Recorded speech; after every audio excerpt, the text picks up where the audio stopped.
আসসালামু আলাইকুম। প্রিয় দর্শক, অন্য মঞ্চের আলোচনায় আপনাদের সকলকে আমন্ত্রণ জানাচ্ছি। এবার সম্ভবত বড়সড় বিপদে পড়তে চলেছেন বাংলাদেশের পররাষ্ট্রমন্ত্রী খলিলুর রহমান।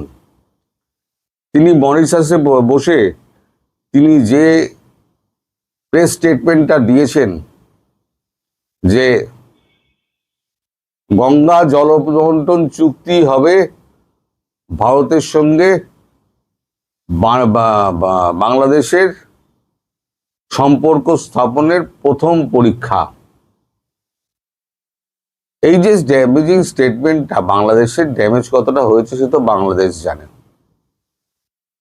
কিন্তু ভারত এর একটা কড়া প্রতিবাদ যে করবে সেটা গতকালকে আমি বলেছিলাম, প্রিন্সিপাল সেক্রেটারিকে প্রধানমন্ত্রী বলে দিয়েছেন রণধীর জয়সওয়ালকে একটা কড়া স্টেটমেন্ট রেখে দিতে। তিনি গ্রিন সিগন্যাল দিলে সেই স্টেটমেন্টটি তাকে বলতে বলা হবে। সে ছিল পরশুর খবর, গতকাল যেটাই বলেছি। এবার গতকালের খবরটা আমি আপনাদের বলি। গতকাল যেটা স্থির করা হয়েছে সেটা হচ্ছে খলিলুরকে তলব করা হবে। দিল্লিতে তলব করে আমাদের বিদেশমন্ত্রী জয়শঙ্কর, তাকেই তো কোট করেছেন, বিদেশমন্ত্রী জয়শঙ্কর তাকে জিজ্ঞেস করবেন যে আপনার সঙ্গে এই ব্যাপারে এই কথার ভিত্তিতে কোনো কথা হয়েছে কিনা, যদি হয়ে থাকে তাহলে কখন হয়েছে, আদৌ কি কথা হয়েছে আপনি আমায় পরিষ্কার জানান। আর যদি না হয়ে থাকে তাহলে কেন আপনি এরকম একটা স্টেটমেন্ট দিলেন ভারতের বিপক্ষে গিয়ে, তার কারণ আপনি দর্শান। আপনি যদি এই কারণ দর্শাতে না পারেন, ভারতবর্ষ থেকে যে সমস্ত সাহায্য আপনারা চাইছেন একটা সাহায্য আপনারা পাবেন না। পরিষ্কার মুখের ওপর বলে দেওয়া হবে, একটা সাহায্য আপনারা পাবেন না। আমরা যদি বিক্রি না করি, আপনি জোর করে তো আমার ঘর থেকে মাল তুলে নিয়ে যেতে পারবেন না।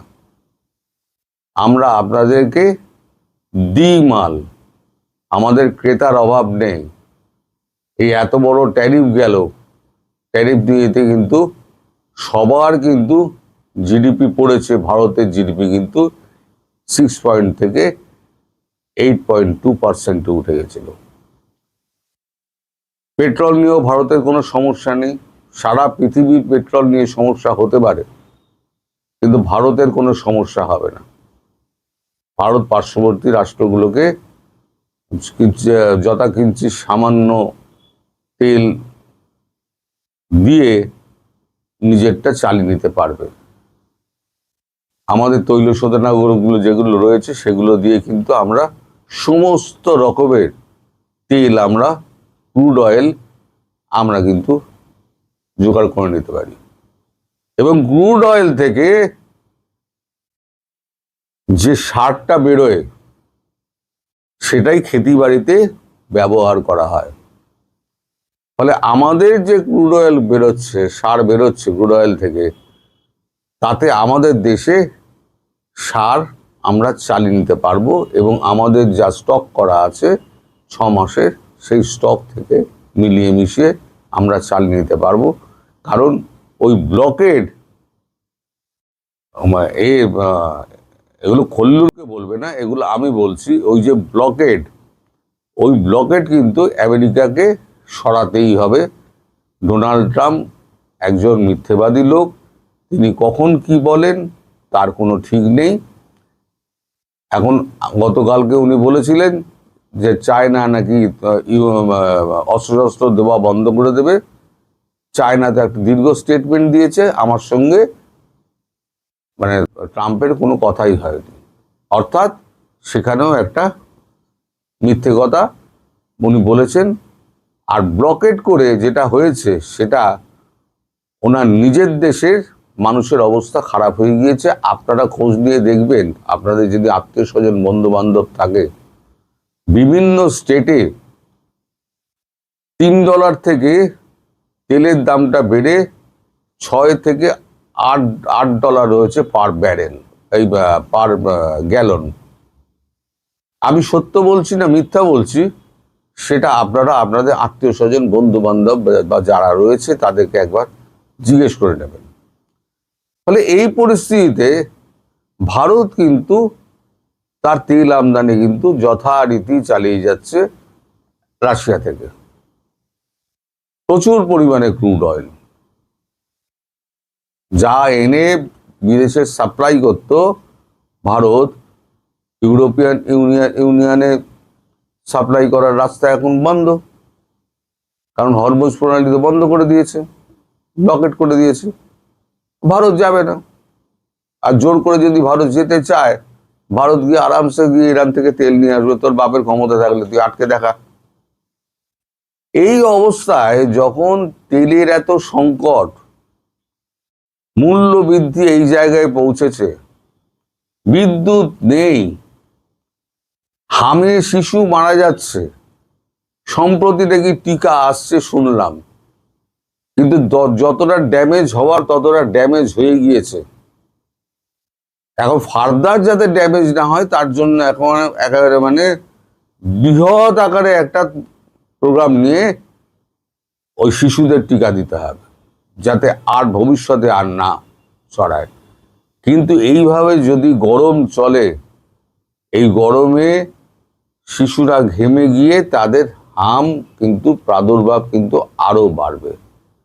সেই অবস্থায় দেশের একজন গুরুত্বপূর্ণ দায়িত্বপ্রাপ্ত মন্ত্রী, যেভাবে নির্বাচন হোক না কেন, একদলীয় নির্বাচন ভারত বলে, যেভাবেই নির্বাচন হোক না কেন, তিনি এই ধরনের স্টেটমেন্ট ভারতের নাম করে দেন কি করে, যখন এই কথাটা হয়নি। আর এই যে কথাগুলো হয়, দর্শক আপনাদের মনে করিয়ে দিই, যাতে কেউ না অস্বীকার করতে পারে, তার জন্য কিন্তু অডিও রেকর্ডিং হয়, সামনেই কিন্তু অডিও থাকে, রেকর্ডার থাকে, যাতে কেউ অস্বীকার না করতে পারে। এবার আমাদের খলিলুর রহমান যাবেন কোথায়? যদিও যখন অডিও রেকর্ডারটা যখন টিপে দেওয়া হবে, তার সঙ্গে পরিষ্কার কি কথাবার্তা হয়েছে সেটা যখন হবে, তখন কিন্তু কূটনৈতিক মহলে তো আর আমাদের মতো নয় যে আমরা সমাজ মাধ্যমে লিক করে দিলাম। কিন্তু খলিলুর রহমানের প্যান্ট জামা কিন্তু হলুদ হয়ে যাবে। ভারত ঠিক করেছে ওইসব প্রতিবাদ করে কিছু হবে না। এদের চামড়া মোটা মোটা চামড়ায় যে যখন হয়ে যায় না, তখন ডুগডুগি বাজাতে হয়, এখন ঢোলের মতো বাজাতে হবে। মানে বাংলাদেশকে এখন ঢোলের মতো বাজাও। যেমন জামাত এসে বলেছিল না, আমরা আওয়ামী লীগকে ফিরিয়ে আনতে আমরা সাহায্য করব, কিন্তু আপনারা দেখবেন আওয়ামী লীগ ফিরলে যেন আমাদের ঢোল না বাজায়। কিন্তু আওয়ামী লীগ ফিরবে। আপনাদের একটা গল্প বলি, বিশ্বাসটা এমন বস্তু না, ছোট গল্প বলি। একটা লোকের একটা নদী পার হওয়ার একটা খুব দরকার ছিল, খেয়া টেয়া বন্ধ হয়ে গেছে। খেয়া পাড়ের একজন সাধু সন্ন্যাসী মতো মানুষ, সে ধুনি জেলে, সে রাম নাম কৃষ্ণ নাম জপ করছে। তো তাকে উদ্ভ্রান্তের মতো ঘুরতে দেখে সাধু জিজ্ঞেস করে, তুই কি করতে চাস? বললো, ঠাকুর আমি তো ওপারে যাব, কিন্তু কোনো নৌকো নেই, আমি যাবো কি করে? তো আমার নিজের উপরে বিশ্বাস রাখ, আর কৃষ্ণ নাম জপ, নদীর ওপর দিয়ে হাঁট। আওয়ামী লীগের নিষেধাজ্ঞায় বৈশ্বিক চাপ বাড়ছে। বাংলাদেশে গণতন্ত্র ও বাক স্বাধীনতা হরণ, ব্রিটিশ পার্লামেন্টে 8 এমপির তোলপাড় করা বক্তব্য।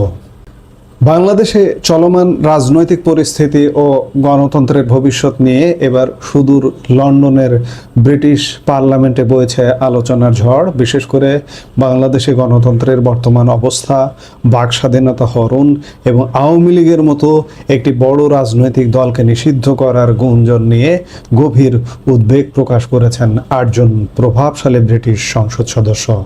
লন্ডনের হাউস অব কমন্সের 19 নম্বর কমিটি রুমে সম্প্রতি এক বিশেষ আলোচনা সভা অনুষ্ঠিত হয়েছে। সেখানে কি কি আলোচনা হলো, ব্রিটিশ এমপিরা কেন বাংলাদেশের পরিস্থিতি নিয়ে এত চিন্তিত? দর্শক, এই সভাটি আয়োজিত হয়েছিল লন্ডনের হাউস অব কমন্সের অত্যন্ত গুরুত্বপূর্ণ 19 নম্বর কমিটি রুমে। বাংলাদেশি ডায়াসপোরা ইন ইউকে এর উদ্যোগে আয়োজিত এই সভায় প্রধান আলোচ্য বিষয় ছিল বাংলাদেশের বর্তমান রাজনৈতিক পরিস্থিতি, গণতন্ত্র এবং গণমাধ্যমের স্বাধীনতা। এই সভায় সভাপতিত্ব করেন হার্টলিপুলের লেবার দলীয় এমপি জনাথন ব্রাশ। পুরো অনুষ্ঠানটি সঞ্চালনা করেন প্রবাসী কমিউনিটি নেতা সৈয়দ সাজিদুর রহমান ফারুক। তবে সবচেয়ে চমকপ্রদ বিষয় ছিল সভায় উপস্থিত ব্রিটিশ এমপিদের তালিকা। সেখানে বক্তব্য রাখেন বিশ্বখ্যাত লেবার নেতা জেরেমি করবিন। এছাড়াও ছিলেন Richard Burgon, Jas Athwal, Christine Jardine, Graham Morris, Oliver Ryan এবং হেনরি টফনেল। এই 8 জন এমপি একযোগে বাংলাদেশের রাজনৈতিক পরিবেশ নিয়ে তাদের কড়া অবস্থানের কথা জানিয়েছেন। সভার মূল আলোচনার কেন্দ্রবিন্দু ছিল বাংলাদেশে গণতন্ত্রের বর্তমান অবস্থা। উপস্থিত ব্রিটিশ এমপিরা স্পষ্ট ভাষায় বাংলাদেশের গণতান্ত্রিক পরিবেশ নিয়ে গভীর উদ্বেগ প্রকাশ করেছেন। সবচেয়ে গুরুত্বপূর্ণ বক্তব্য ছিল রাজনৈতিক দল নিষিদ্ধ করা প্রসঙ্গে। এমপিরা স্পষ্ট বলেছেন, একটি প্রকৃত গণতান্ত্রিক রাষ্ট্রে কোনো রাজনৈতিক দলকে নিষিদ্ধ করা বা তাদের স্বাভাবিক কার্যক্রম বাধাগ্রস্ত করা কখনোই কাম্য নয়। আওয়ামী লীগের পক্ষ থেকে জানানো হয়েছে যে ব্রিটিশ এমপিরা এই সভার মাধ্যমে একটি কড়া বার্তা দিতে চেয়েছেন। তাদের মতে একটি কার্যকর গণতন্ত্রে সকল দল ও মতের মানুষের স্বাধীনভাবে মত প্রকাশের পূর্ণ অধিকার থাকতে হবে। কোনো নির্দিষ্ট দলকে টার্গেট করে বা রাজনৈতিক প্রতিহিংসার বশবর্তী হয়ে তাদের সাংগঠনিক কার্যক্রম বন্ধ করে দেওয়া গণতন্ত্রের মূল চেতনার পরিপন্থী। এমপিরা জোর দিয়ে বলেছেন, বাংলাদেশে এই মুহূর্তে রাজনৈতিক প্রতিহিংসা বন্ধ হওয়া প্রয়োজন। নেতাকর্মীদের নির্বিচারে গ্রেপ্তার এবং নির্যাতনের যে অভিযোগ উঠছে তা অবিলম্বে বন্ধের আহ্বান জানিয়েছেন এই ব্রিটিশ আইন প্রণেতারা। দর্শক, গণতন্ত্রের চতুর্থ স্তম্ভ বলা হয় গণমাধ্যমকে। ব্রিটিশ এমপিদের এই সভায় বাংলাদেশের গণমাধ্যমের স্বাধীনতার বিষয়টি অত্যন্ত গুরুত্বের সঙ্গে আলোচিত হয়েছে। উপস্থিত এমপিরা একমত হয়েছেন যে একটি দেশে যদি সাংবাদিকরা স্বাধীনভাবে কাজ করতে না পারেন তবে সেই দেশকে কোনোভাবেই গণতান্ত্রিক বলা যায় না। তারা দুঃখ প্রকাশ করে বলেছেন, বাংলাদেশে সাংবাদিকদের গ্রেপ্তার করা বা তাদের উপর শারীরিক ও মানসিক নির্যাতন চালানোর ঘটনাগুলো কোনোভাবেই মেনে নেওয়া যায় না। সরকারের দায়িত্ব হলো সংবাদকর্মীদের জন্য একটি ভয়হীন পরিবেশ নিশ্চিত করা, যাতে তারা সত্য প্রকাশে কুণ্ঠাবোধ না করেন। ব্রিটিশ পার্লামেন্টে বাংলাদেশি সাংবাদিকদের সুরক্ষা নিয়ে এই ধরনের উদ্বেগ আন্তর্জাতিক মহলে বাংলাদেশের ভাবমূর্তির জন্য এক বড় সতর্কতা। সবার শেষ পর্যায়ে বক্তারা প্রবাসী বাংলাদেশিদের এই উদ্যোগকে ভূয়সী প্রশংসা করেন। বাংলাদেশি ডায়াসপোরা ইন ইউকে যেভাবে বাংলাদেশের মানুষের অধিকার আদায়ের জন্য ব্রিটিশ পার্লামেন্টে আওয়াজ তুলেছে তাকে স্বাগত জানিয়েছেন এমপিরা। আওয়ামী লীগের পক্ষ থেকে জানানো হয়, এই ব্রিটিশ এমপিরা প্রতিশ্রুতি দিয়েছেন বাংলাদেশের মানুষের গণতান্ত্রিক অধিকার রক্ষায় আন্তর্জাতিক পর্যায়ে জনমত তৈরিতে তারা সব সময় পাশে থাকবেন। অর্থাৎ বাংলাদেশের অভ্যন্তরীণ রাজনীতি এখন আর শুধু দেশের সীমানায় সীমাবদ্ধ নেই, এটি এখন বিশ্ব রাজনীতির টেবিলে আলোচনার বিষয় হয়ে দাঁড়িয়েছে। দর্শক, ব্রিটিশ এমপিদের এই বক্তব্য এবং উদ্বেগ বাংলাদেশের বর্তমান সরকারের জন্য একটি বড় ধরনের রাজনৈতিক চ্যালেঞ্জ হিসেবে দেখা দিচ্ছে। বাক স্বাধীনতা, দলগুলোর রাজনৈতিক অধিকার এবং সংবাদপত্রের স্বাধীনতা, এই তিনটি স্তম্ভ যদি নড়বড়ে হয়ে যায় তবে গণতন্ত্র বিপন্ন হবে।